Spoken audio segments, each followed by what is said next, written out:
Open on the rope, tissue na pop, opongo, opolo tap, open on the rope, opongo, swapenge pop, opolo tap, ai tungu pop, opongapo, swapenge pop, opolo tap, ai tungu pop, opongapo.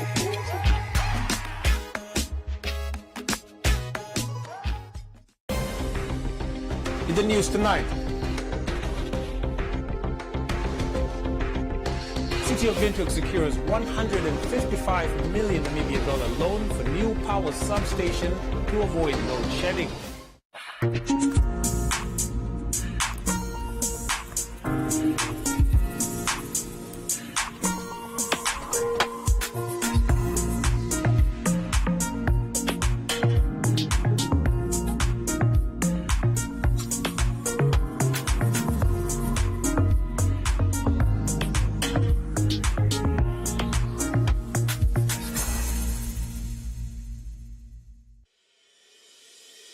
The International University of Management, a Namibian university dedicated to its people's future, a hub of abundant opportunities. We are IUM for life. We are IUM.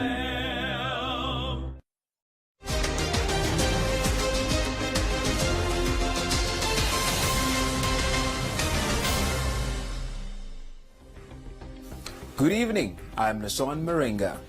In the news tonight, increment in disability grant a relief to parents, independence celebration to be hosted in Otapi, LGBTQI+ community claims harassment from certain government leaders, land acquired by Agriculture Ministry not strictly for irrigation, and Business on One, Comments Corner, Sport and the weather.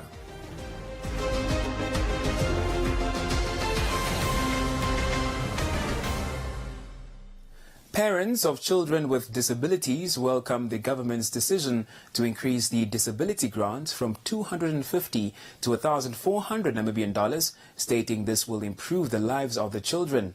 According to the Ministry of Gender Equality, Poverty Eradication and Social Welfare, a total of 8,455 children with disabilities will benefit from the increase. The Finance and Public Enterprise Minister, Ipumbushimi, announced while tabling the budget last week that with effect from the 1st of April, the disability grant will increase. Listen to this one. The disability grant for beneficiaries under the age of 18 has been increased from $250 Namibian dollar a month to $1,400 per month. Majority of parents with disabled children are unemployed and stated that with the $250 Namibian, they could not afford to buy the required food and other necessities for their disabled children. A 40-year-old unemployed parent from Astelan in Ochimise, Erika Nangolo, who has a 14-year-old daughter suffering from attention deficit or hyperactive disorder, stated that she has been struggling to provide her daughter with basic needs and that the increment will make a difference in her daughter's life. Nangolo sees the grant as an opportunity to start saving up money for her daughter so that she can sustain herself when she is no longer here. The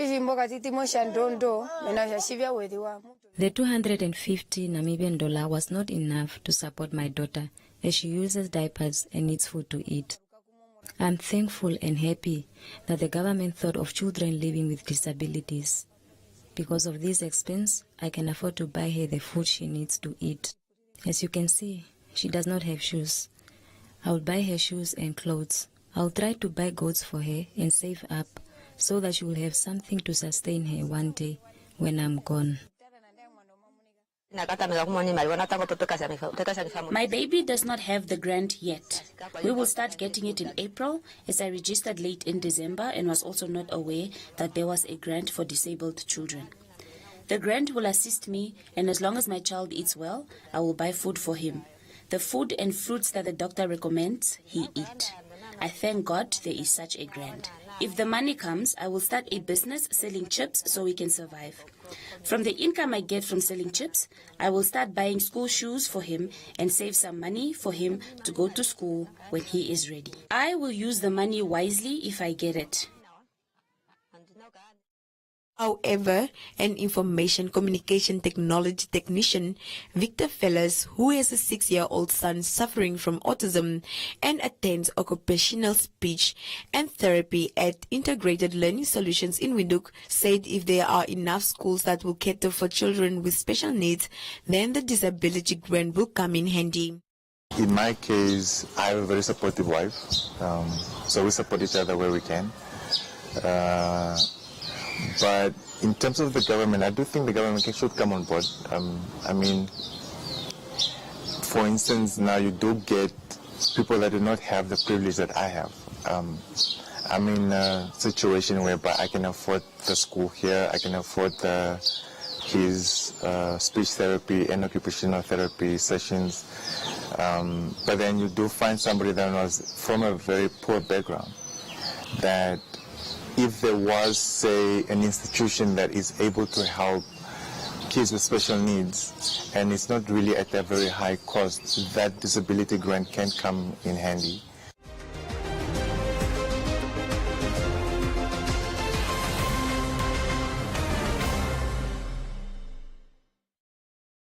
Swipe on it and win! Come bank with us and stand a chance to win the grand prize of an eco-friendly hybrid vehicle or one of 40 fuel vouchers worth $40,000 Namibian. Full tank, possibly. To enter, simply make any purchase using your Bank Vintage Visa debit or credit card between the 1st of October 2022 and the 31st of March 2023. With your Bank Vintage Visa card in hand, let's journey together with every swipe. Visit bankvintage.com.na for more information. Protect yourself against fraud and never share your PIN. T's and C's apply. Bank Vintage, a member of Capricorn Group.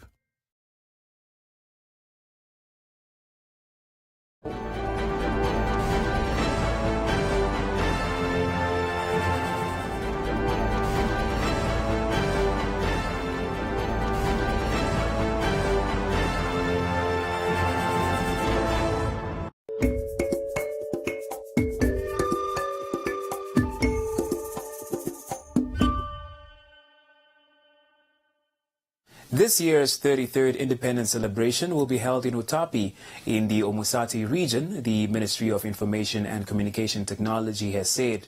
The event will be held at the Olufuko Center on the 21st of March under the theme, A People United for Prosperity.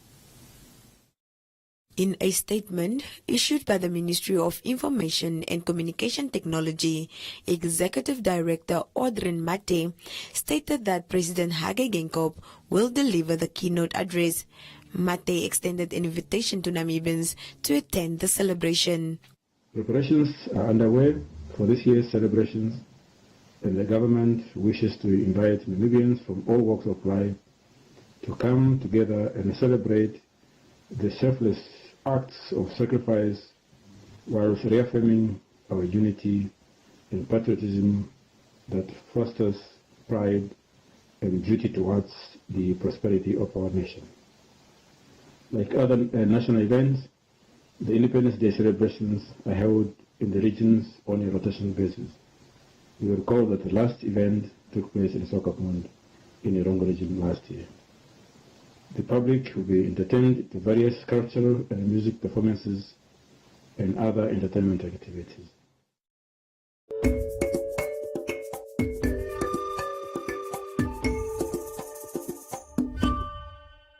A civil rights activist at Equal Namibia, Omar van Rienen, stated that some government officials have encouraged stigmatization against the LGBTQI+ community, where they incite hate and violence towards them.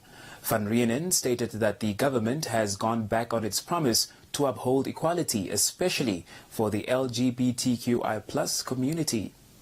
Speaking at a press conference this week, a youth-led social movement for equality, Equal Namibia, expressed disappointment with the Attorney General, Festus Mbandeka's recent remarks regarding homosexuality in the country. Mbandeka was recently quoted in local media stating that homosexual conduct is immoral and unacceptable. Van Rienen stated that the government has continued to target and harass the LGBTIQ+ community by abusing public policy and violating the queer community's constitutional rights. So, Mr. Attorney General, what is the truth?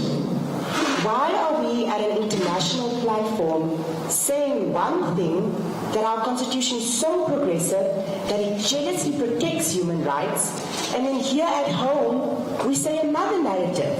That because you love someone from the same sex, that because you are queer, that your existence is undignified to your own being. That is why what is happening in Namibia is state-sanctioned homophobia. Your average Namibian is all about inclusivity and acceptance, but it's our leaders that have a different narrative. And as we heard the Attorney General say, queer persons have unvetted access to social services, to protection from the police, to healthcare services. But with these dehumanizing remarks, queer persons are constantly under attack.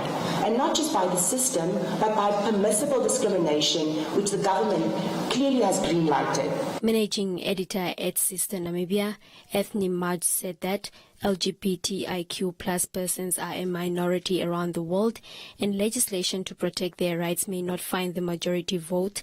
Thus, they need the protection of constitutional rights. Mudge further questioned why the country's leaders are using state funds to appeal court cases and fight for the right to discriminate. The whole purpose of a constitution is to protect those who cannot count on the democratic process to do so. Furthermore, the very concept of the rule of law is premised on the idea that laws must be fairly applied to everyone. But we know this. We have fought for this. You would think that after years of struggle, black and white, queer and square, would come together to end discrimination once and for all. Executive Director at the Namibia Institute for Democracy, Naita Hishono, added that sexual orientation, skin color and religion were not questioned when the country was fighting against colonialism, apartheid and human rights abuse. Namibians, when our mothers and fathers were fighting for Namibians to have agency today in 2023, and especially since 1990, it was about human rights. It was about the equal opportunity for every Namibian to live in a peaceful environment, to participate politically, to participate economically, to start your family, to be protected. Over the last 33 years, we came up with more and more policies and laws that ought to protect us. We have the Leave No One Behind principle, which is part of Agenda 2030, which is part of the SDGs, and which is part of the Vision 2030 of Namibia. And Vision 2030 and Harambee Prosperity Plan talks about the LNOB principle, which means leave no one behind.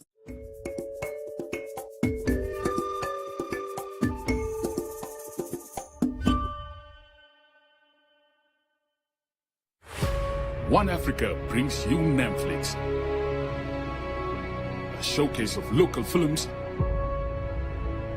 proudly produced by Namibian filmmakers. The kids ate already. Sundays at 8 p.m. only on One Africa TV. What do all you know here? Huh?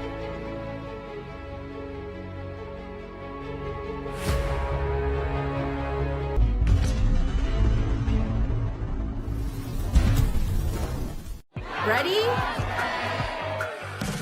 Wow. Mia, can you send me that? Sure. Mia, can you send me that? Mia, can you send me that? Green light. Red light. Can you send me that? Hey, can you send me that? Sure.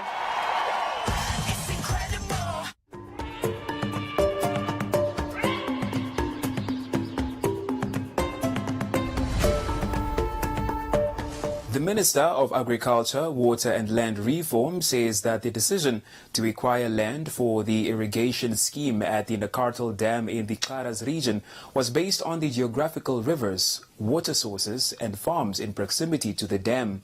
The minister's response came after the Landless People's Movement, or LPM opposition party, asked the Line Ministry why money would be wasted on land which has been deemed unsuitable for irrigation while the country is squeezed into a tight economic corner. Carl Schledwein, the Minister of Agriculture, responded to queries posed by LPM during last week's National Assembly in Windhoek. Schledwein explained that the land acquired by the ministry is not strictly for irrigation but for various agriculture activities and projects. He said the existence of infrastructure such as pipelines, aquifers, boreholes, power lines and farms in the area not only makes the project possible, but added that the infrastructure will simultaneously benefit from the scheme. Well, Speaker, here it is important to note that the site of the dam is not a site of choice, but it is a site of the geography of the river. So you can only build that type of dam where it is possible. And every development thereafter is dictated by the locality of the dam. Several farms in the proximity of the dam are earmarked to be acquired for all the related purposes of actualizing a large-scale irrigation project, such as servitudes, the balancing dam, water distribution infrastructure, and the irrigation area. Schledwein stated that money used to pay for irrigable land is not gone to waste, but will be used to build feedlots, cold rooms and desalination plants in the future, all of which does not require irrigation-friendly land. He added that the Nakartal Dam project, which was designed for the harvesting of rainwater, was recently completed. I believe it's incorrect to say land is wasteland. I think every piece of land has its usage. And with the acquisition of the dam, first of all, what is considered wasteland can become very valuable land all of a sudden because you have a very important component added to it, and that's water. But the second point is that some of these farms that we bought were not bought with the purpose to irrigate on them, but it is for the purpose to build infrastructure on them. That's the dam basin itself, that's the water infrastructure, that's the reservoirs, the servitudes, the lines and so on. And you don't have to, in fact, you want to avoid to put these infrastructures on irrigable land. The minister provided clarity on the fact that the land was strategically selected to be able to host a dam, as not all soil types are suitable to build such infrastructure. I would like to inform that the Ministry concluded a feasibility study in April 2010 to determine the suitability of irrigation soils around Nakartal Dam. That study was made to determine whether it is worth our while to build a dam there or not for irrigation purposes. The soils were classified according to a 5-class system, of which only classes 1 and 2 were considered as eligible candidates and deemed suitable for irrigation purposes. Class 3 contained soils where they were regarded suitable, but can only become suitable after a rectification of soils limitations which may be costly. So they could be maybe added, but they were not the most suitable.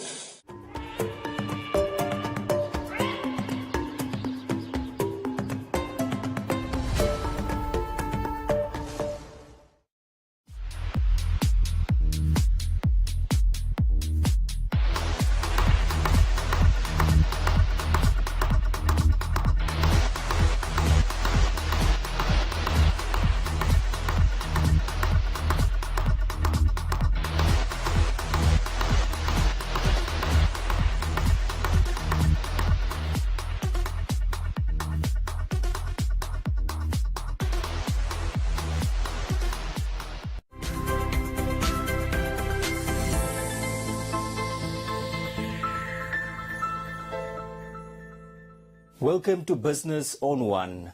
Presidential spokesperson Alfredo Hengare stated that the recently launched use of national identity documents for travel by citizens between Namibia and Botswana will ease movement and boost trade as well as contribute towards economic growth.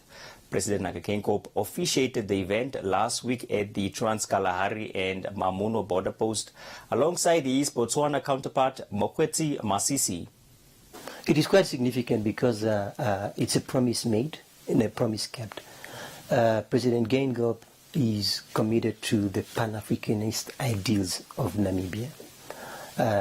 And it is in that vein that the president already took a decision that we need to allow visa-free travel for Africans with official passports and diplomatic passports. That's a step in the right direction. The president believes more should be done.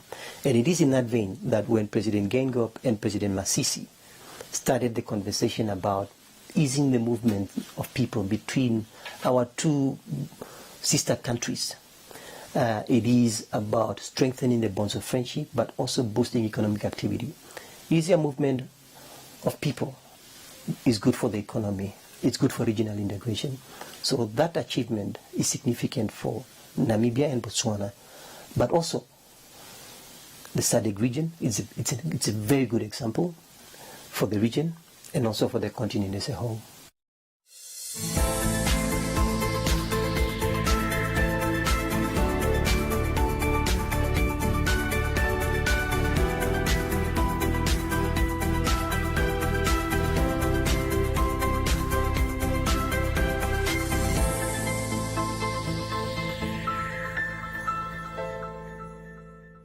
And that is all we have for you. Be sure to follow us on our social media pages for more business news.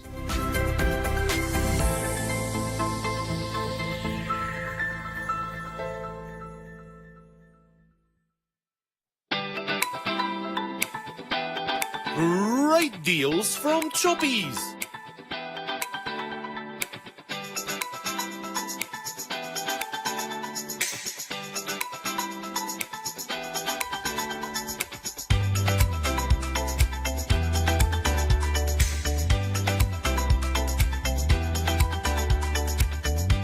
Choppies, great deals for your money.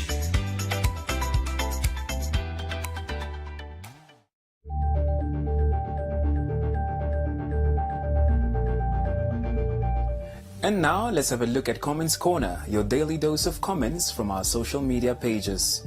Windhoek Mayor Joseph Wapingene called on fellow council members to compromise where possible in order to elect a full management committee. This comes after the council made several proposals, including that the management committee resign and that fresh elections should be held. That man said the Minister of Urban and Rural Development should dissolve the entire council. Connie encouraged the councillors to deliver on the promises made. Michael wants the minister to take action and appoint an expert to oversee the affairs of the city.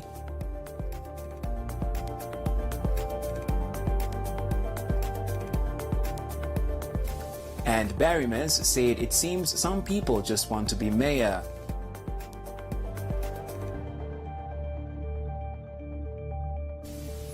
That is all from Comments Corner. Be sure to engage in our stories on our social media pages for broadcast on News on One.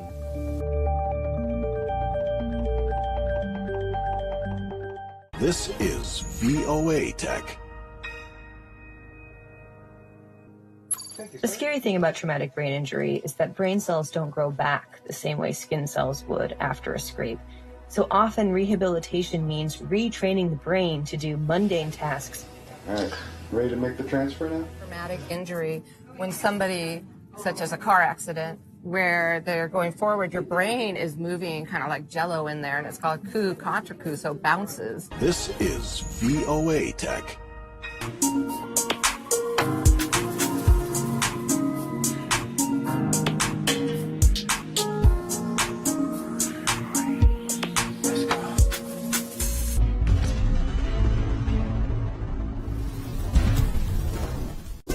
This DJ is too busy.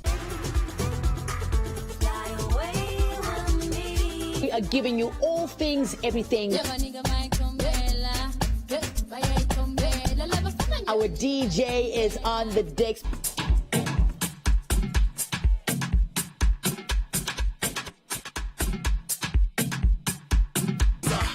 Join me, Shayulenga, for all this and more on The Tribe, exclusive to One Africa TV.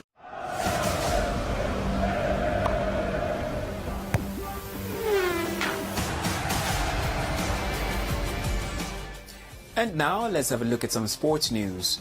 The chairperson of the International Cricket Council, Greg Barclay, has expressed optimism with regards to the development of cricket in the country. Barclay stated that Cricket Namibia, as an organizing body, is taking the sport in the right direction, as it is now present in all 14 regions of the country. In an exclusive interview with Sport on One, Greg Barclay, who was re-elected as the chairperson of the International Cricket Council last year, said that Namibia's progress with regards to the sport of cricket is positive. Barclay, who visited Namibia for 2 days, said that Namibia has the resources and the opportunity to play in international tournaments that will market the sport further. Cricket in Namibia, I think, has been an exemplar for sport around or for the sport around the emerging countries. I mean, the resource that you have here and the way that you use it is a credit to both this sporting organisation and to this country. So I think that if you keep doing what you're doing, the future of Namibian cricket is really, really positive. So I wish you all the best around that. The Chief Executive Officer of Cricket Namibia, Johan Muller, told Sport on One that cricket has the potential to contribute to the country's gross domestic product. What it can mean for the country from an economic perspective, but also from an awareness perspective, and how that can lead to future indirect economic development through tourism, which is third on our GDP, but also through international business relationships. In addition, Muller stated that Namibia has to work on upgrading cricket infrastructure to an international standard. But it also highlighted is the enormous amount of work that we still have to put in place to get the stadium, the new facility, internationally ready in terms of quality and level that they expect to host that. It is a tournament that can at any stage be taken away from us if we do not get those developments in place. Cricket Namibia is set to co-host the ICC 2027 One-Day International World Cup with Cricket South Africa and Zimbabwe.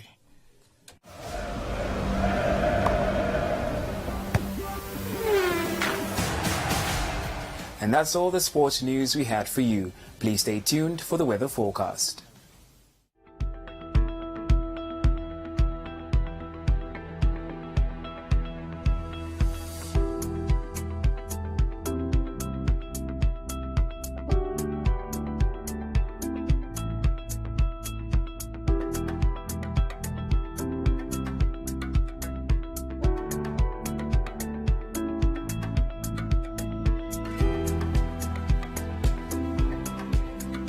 And with that, we've come to the end of tonight's edition of News on One. Don't forget to follow us on our social media platforms. From me, Nishan Marenga, and the rest of the team, it's good night.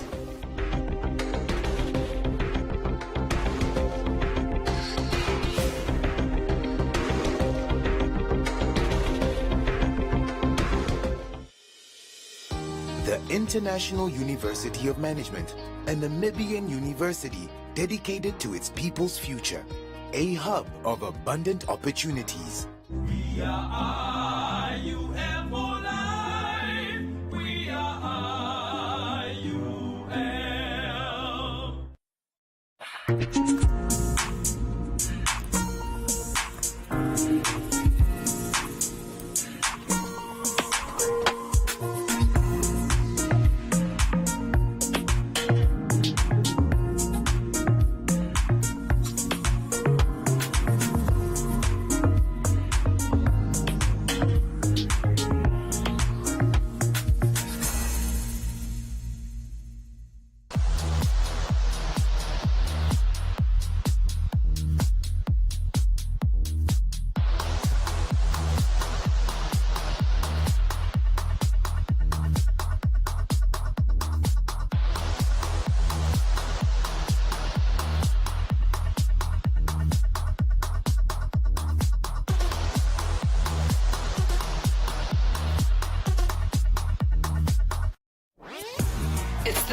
and most entertaining evening show on radio.